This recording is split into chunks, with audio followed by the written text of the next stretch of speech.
Hello friends, welcome to general knowledge short tricks free. आज हमारा topic है Indus civilisation of India. Video अच्छी लगे तो please like and subscribe my channel.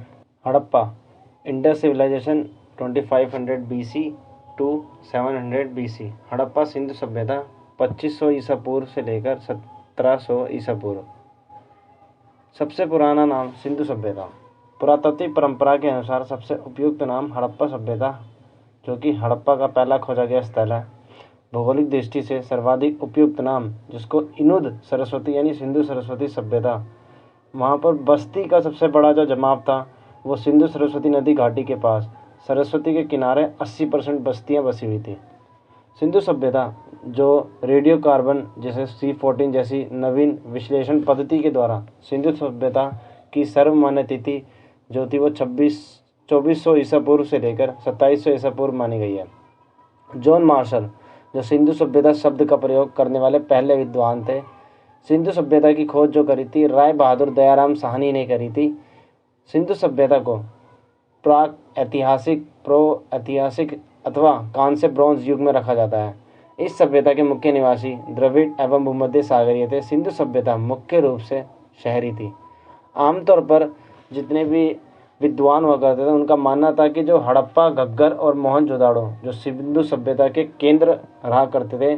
Sindhu सभ्यता का जो सबसे उत्तरी स्थल था रोपड़, जो सतलुज नदी के किनारे था, आज वो पंजाब के पास है। उत्तरी पूरा स्थल चिनाब नदी के तट पर अंकुर के निकट जो मादा था, जम्मू कश्मीर जिसे आज कहते हैं। सिंधु सभ्यता का सबसे दक्षिणी स्थल भगत राव किम, जिसे आज गुजरात कहते हैं। दक्षिणी पूरा स्थल गोदावरी नदी के तट पर दाइमाबाद जिला अहमदनगर महाराष्ट्र है। और सिंधु सभ्यता का जो सबसे पूर्वी स्थल हिंडन नदी के किनारे आलमगीरपुर जो जिला मेरठ उत्तर प्रदेश में है। सिंधु सभ्यता के सबसे पश्चिमी स्थल दशक नदी के किनारे स्थित सूत कांगोडोर जो कि बलूचिस्तान में मरकान तट के पास पाकिस्तान और ईरान की सीमा पर। सिंधु सभ्यता का जो सैंधव सभ्यता नगरी सभ्यता होती है, सिंधु सभ्यता ही सैंधव सभ्यता है। सैंधव सभ्यता से प्राप्त परिपक्व अवस्था वाले स्थलों में केवल 6 ही बड़े नगर की संख्या दी गई है। मोहनजोदाड़ो, हड़प्पा, गढ़वारीवाला, धोलावीरा, राखीगढ़ एवं कालीबंगम। ठीक है। सुतकोतड़ा जो कि कच्छ जिला गुजरात में है, एकमात्र सिंधु स्थल है जहाँ पर घोड़े के अवशेष वास्तव में पाए गए हैं। सिंधु सभ्यता की लिपि भाव चित्रात्मक है। यह लिपि दाएं से बाईं ओर लिखी जाती है। जब अभिलेख एक से अधिक पंक्ति का हो तो पहली पंक्ति दाएं से बाईं, फिर दूसरी पंक्ति बाईं से दाईं ओर लिखी जाती है। सिंधु सभ्यता के लोगों ने नगरों तथा घरों के विन्यास के लिए ग्रिड पद्धति अपनाई। घरों के दरवाजे और खिड़कियां सड़क की ओर ना खुलकर पिछवाड़े की ओर खुलती थी।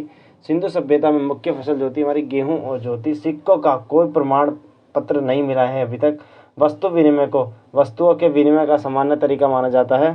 सैंधव वासी मिठास के लिए शहद का प्रयोग करते थे। वहाँ पर तौल की जो इकाई हुआ करती थी वो 16 के अनुपात में हुआ करती थी। सैंधव सभ्यता के लोग यातायात के लिए 2 पहिए एवं 4 पहिया वाली बैलगाड़ी या भैंस गाड़ी का उपयोग करते थे। मेसोपोटामिया के अभिलेखों में वर्णित मेलुहा शब्द का अभिप्राय सिंधु सभ्यता से ही है। मेसोपोटामिया या सुमेरिया, जिसे आधुनिक इराक है आज का, बहरीन आदि के साथ विदेशी व्यापार उनके साथ जो था फला फूला था। सुमेरिया ग्रंथों में मेलहुद के साथ व्यापारिक संबंधों का उल्लेख मिलता है, जो सिंधु क्षेत्र को दिया गया नाम था। सतुगई और मुंडीगक अफगानिस्तान में पाए जाने वाले सिंधु स्थल थे। सुमेरियन ग्रंथों में 2 मध्यवर्ती स्टेशनों दिलमुन, जिसे बहरीन कहते हैं, और माकन जो मरकान तट का भी उल्लेख, मरकान तट पर भी है, उसका उल्लेख होता है। सिंधु सभ्यता के लोग धरती को वर्ता की देवी मानकर उसकी पूजा किया करते थे। अवशेषों से यह भी पता चलता है कि उस समय प्राणी पूजा अर्थात पशु पूजा और वृक्ष पूजा, विशेषकर पीपल जो कि प्रचलन के साक्ष्य भी सिंधु सभ्यता से मिलते हैं। सिंधु सभ्यता में मात्र देवी की उपासना सर्वाधिक प्रचलित थी। और सिंधु सभ्यता के लोग हड़प्पावासी, इसे हड़प्पा कहा जाता है, दुनिया में सबसे पहले कपास का उत्पादन करने वाले लोग थे। और सिंधु सभ्यता के लोग सिंह को नहीं जानते थे।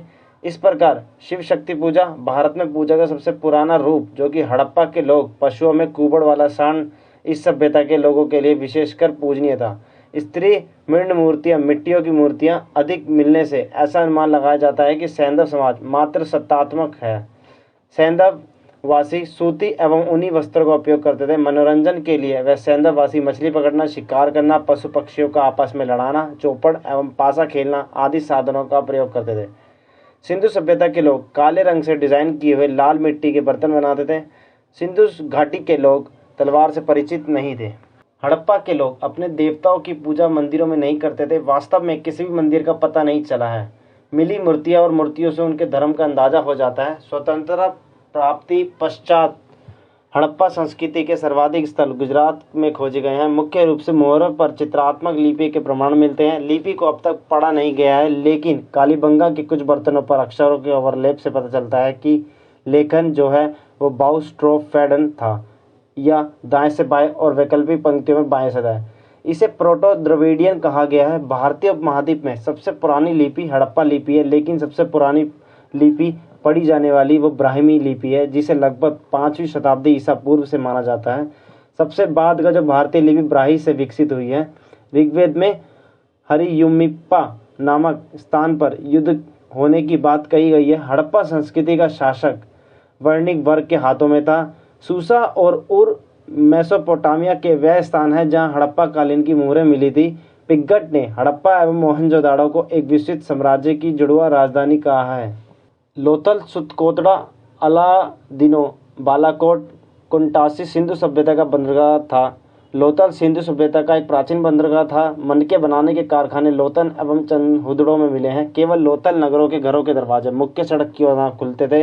रंगपुर एवं लोथल से चावल के दाने मिले हैं, जिनसे धान की खेती होने का प्रमाण मिलता है। चावल के प्रथम साक्ष्य लोथल से ही प्राप्त हुए हैं। कालीबंगम एवं लोथल से सेंधव कालीन घोड़े के अस्थि पंजर मिले हैं। कालीबंगम एकमात्र हड़प्पा कालीन स्थल था जिसका निचला स्तर सामान्य लोगों के रहने हेतु जो कि किले से घिरा हुआ करता। कालीबंगन का अर्थ होता है काली चूड़ियाँ। यहाँ से पूर्व हड़प्पा स्तरों के खेत जोते जाने के और अग्नि पूजा की प्रथा के प्रमाण मिले हैं। मोहनजोदाड़ो जो कि सिंधु सभ्यता का सबसे बड़ा स्थल था। राखीगढ़ जो कि सिंधु सभ्यता का सबसे बड़ा भारतीय स्थल था।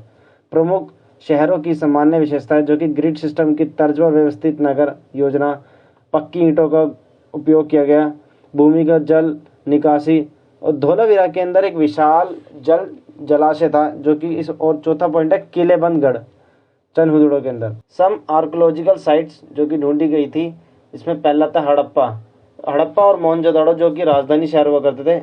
हड़प्पा की पंक्ति में 6 अन्न भंडार हुआ करते थे। काम करने के फर्श हुआ करते थे। कामगारों के जो क्वार्टर्स हुआ करते थे, और वर्जन देवी हुआ करती थी जो कि सील में हुआ करती थी, और वहाँ पर कब्रिस्तान पाए जाते थे जिनका नाम RH-37 का था। लिंगम हुआ करते थे जो कि पुरुष यौन अंग हुआ करता था, और योनि महिला सेक्स अंग हुआ करता था। चित्रित कविता के पत्थर के प्रति चित्र हुआ करते थे। मिट्टी के बर्तन और देवी माँ की मिट्टी की आकृतियाँ हुआ करती थी। गेहूं और लकड़ी के मोटर हुआ करते थे। कॉपर स्केल हुआ करता था। कांसे के लिए जो क्रूसिबल, एक चीनी मिट्टी या धातु का कंटेनर जिसमें धातु या अन्य पदार्थ पिघल सकते हैं, ये हुआ करते थे। कॉपर से बने बर्तन हुआ करते थे। दर्पण और वैनिटी बॉक्स हुआ करते थे जो कि फीमेल्स यूज करती कॉस्मेटिक के लिए, और डाइस हुआ करते थे। पासा। हड़प्पा की मोहरों पर सबसे अधिक एक श्रृंगी पशु का अंकन मिलता है। सबसे अधिक पाई जाने वाली मूर्ति माता देवी, मातृ देवी या शक्ति की है। योनि महिला यौन अंग की पूजा के प्रचलन का प्रमाण मिलता है। दूसरा है मोहनजोदाड़ो। इसे राजधानी शहर कहा जाता था। विशाल अन्न भंडार हुआ करते थे। मोहनजोदाड़ो से जो प्राप्त विशाल स्नानघर सेंधव सभ्यता की सबसे बड़ी इमारत है। मोहनजोदाड़ो से प्राप्त जो वृहद स्नानघर एक प्रमुख स्मारक है जिसके मध्य स्थित स्नान कुंड जो था वो कि 11.88 मीटर लंबा और 7.01 मीटर चौड़ा एवं 2.43 मीटर गहरा है। असेंबली हॉल हुआ करता था। शंख की पट्टियां हुआ करती थी। मोहनजोदाड़ो से प्राप्त एक शील पर 3 मुख वाले पुरुष देवता पशुपति नाथ कहते हैं जिसे, या पशुपति महादेव भी कहते हैं, या फिर जिन्हें प्रोटो शिव सील की मूर्ति मिली है। जानवरों के स्वामी प्रोटो शिव को मोहरों में योग मुद्रा में बैठे हुए दिखाया गया है। उनके चारों ओर जानवरों जैसे हाथी, बाघ, गैंडा और भैंस विराजमान हैं, और उनके पैरों में 2 हिरण दिखाई देते हैं। मोहनजोदाड़ो में एक नग्न महिला नृत्य की कांस्य मूर्ति मिली है। दाढ़ी वाले आदमी की छवि मिली है। मानव कंकाल मिले हैं जो आपस में गुंदे हुए हैं, और चित्रित मोहरें मिली है डेमी गॉड की, और देवी माँ की मिट्टी की आकृतियाँ मिली हुई हैं, और कपास का एक टुकड़ा मिला है, और ईंट के भट्टे मिले हैं। और 2 मेसोपोटामिया की मोहरें मिली है और 1398 मोहरें जो कि 1398 की हैं। सभ्यता की कुल मोहरों का 56% डाइज है। तीसरा, चनहुदड़ो। गढ़ विहीन शहर एक किला, आमतौर पर एक शहर के ऊपर एक ऊंची जमीन होता है। Inkpot, lipstick, metal works. कोई व्यक्ति जो धातु का काम करता हो उसे कहते हैं मेटल वर्क्स। विशेष रूप से गर्म और निंदनीय होने पर इसे हथौड़े से मार दिया जाता है। शंख, आभूषण बनाने वाले और मनके बनाने वाले की दुकानें, कुत्ते के पंजे की छाप, ईंट, एक बैलगाड़ी के टेराकोटा मॉडल और कान से खिलौना गाड़ी। लोथल, जिसे डॉकयार्ड भी कहते हैं, जो कि चावल की वहाँ पे भूसी पाई जाती थी, धातु श्रमिक पाए जाते थे, शंख आभूषण निर्माता पाए जाते थे और जो कि मनके बनाने की दुकानें थी, अग्निवेदी हो करते थे। घोड़े की टेराकोटा की मूर्ति मिली थी। दोहरा दफन, जिसे दोहरा तो इसका मतलब होता है कि एक ही कब्र में नर और मादा दोनों को दफनाया गया हो। एक जहाज का टेराकोटा मॉडल मिला है। डाइंग वेट मिली है। फारसी ईरानी की सेल मिली है। बहरीनियन की सील मिली है। चित्रित जार मिला है जो कि पक्षी और लोमड़ी का है। अग्निकुंड, लोथल और कालीबंगम से प्राप्त हुए हैं। कालीबंगम, जुते हुए खेत मिले यहाँ पे पूर्व हड़प्पा के, और नक्काशीदार ईंटों का प्रयोग हुआ है। और 7 अग्निवेदी मिली हैं। सजी हुई ईंटें मिली है। पहिया मिला है। खिलौना गाड़ी मिली है। मेसोपोटामिया की बेलनाकार मोहर मिली है। अग्निकुंड मिले, लोथल और कालीबंगम से प्राप्त हुए हैं। बनावली, शतरंज बोर्ड या ग्रीडी रोन पैटर्न डाउन प्लानिंग का अभाव हुआ है यहाँ पे। व्यवस्थित जल निकासी व्यवस्था का अभाव हुआ है यहाँ पे। मिट्टी से बने खिलौने, हल का साक्ष्य मिला है। देवी माँ की मिट्टी की आकृति मिली है। धोलावीरा, एक अनोखा वाटर हेमिसिंग सिस्टम और इसका स्टाम वाटर ड्रेनेज सिस्टम, एक बड़ा कुआं और एक स्नान घर मिला है। और यहाँ पर केवल एक साइड को 3 भाग में विभाजित कर दिया गया है, जिसमें सबसे बड़ा हड़प्पा शिलालेख नागरिक उद्देश्यों के लिए इस्तेमाल किया गया है, बाकी जो है स्टेडियम के लिए। सुत कोतड़ा, यहाँ पर घोड़े की हड्डियाँ मिली हैं और ओवल कब्र और पोट दफन हुआ है यहाँ पे। दैमाबाद, कांस्य चित्र मिले हैं जिसमें रथ, बैल, हाथी और गैंडे के लिए वो गैंडे के साथ सारथी थे। निर्यात, यहाँ पर इनका ये जो निर्यात करते थे वो करते थे कृषि उत्पाद, कपास के सामान, टेराकोटा की मूर्तियाँ, मिट्टी के बर्तन, कुछ मनके जो कि चनहुदड़ों से लाते थे, शंख खोल जो कि लोथल से, हाथी दांत के उत्पाद मिले हैं और तांबा। यहाँ पर जो पशु पाए जाते थे वो भेड़, बकरी, कुबड़ और कुबड़ रहित बैल, भैंस, सुअर, कुत्ता, बिल्ली, सुअर, हिरण, कछुआ, हाथी, ऊँट, गैंडा, बाघ आदि। सिंधु सभ्यता के लोग सिंह को नहीं जानते थे। अमारी से भारतीय गैंडों के एक उदाहरण की सूचना मिली है। यहाँ पे पर्दा प्रथा और वैश्यावृत्ति सिंधु सभ्यता से प्रचलित थी। शवों को जलाने एवं गाड़ने दोनों की प्रथाएं प्रचलित थी। हड़प्पा में शवों को दफनाने जबकि मोहनजोदाड़ो में जलाने की प्रथा विद्यमान थी। लोथल एवं कालीबंगा में युग्म समाधियाँ मिली है। सिंधु सभ्यता के विनाश का सबसे प्रभावी कारण बाढ़ मिला है। आग में पकी हुई मिट्टी को टेराकोटा कहा जाता है। इस सभ्यता की एक बहुत ही रोचक विशेषता यह थी कि यह लोगों को लोहे की जानकारी नहीं थी। कुछ साइट्स दी गई हैं जिनके पास कौन सी नदी बहती है, कौन सा जिला है, कौन सा प्रांत है और किस देश में है और उनकी खोज किसने करी है। तो पहले हड़प्पा जो कि रावी नदी के पास है, जो जिला लगता है वहाँ पे वो सहीवाल लगता है और ये पंजाब के अंदर है, क्योंकि पंजाब का थोड़ा सा पार्ट पाकिस्तान में, तो पाकिस्तान के अंदर पाई जाती है। इसकी खोज जो करी थी वो दयाराम साहनी ने करी थी 1921 में, माधव स्वरूप वत्स ने करी थी 1926 में और व्हीलर ने करी थी 1946 में। दूसरी मोहनजोदाड़ो जो कि सिंधु नदी के पास बहती है, जो जिला लगता है वहाँ पे लरकाना लगता है, जो कि सिंध में है प्रांत उसका, जो कि पाकिस्तान के अंदर पाई जाती है। इसकी खोज जो करी थी राखल दास बैनर्जी ने करी थी 1922 में, मेके ने 1927 में, व्हीलर ने 1930 में। तीसरा है चनुदड़ो जो कि सिंधु नदी बहती है उसके पास में, इसका जिला लगता है नवाबशाह, जो कि प्रांत जो है इसका सिंध है और देश है इसका पाकिस्तान। जो कि इसकी खोज जो करी थी वो मैके ने 1925 में करी थी, एन.जी. मजूमदार ने 1931 में करी थी। चौथा है लोथल जिसके पास भोगव नदी बहती है, अहमदाबाद में जिला लगता है इसका, जो कि गुजरात में है हमारे और ये भारत के अंदर है, जिसकी खोज करी थी S.R. राव ने 1954 में।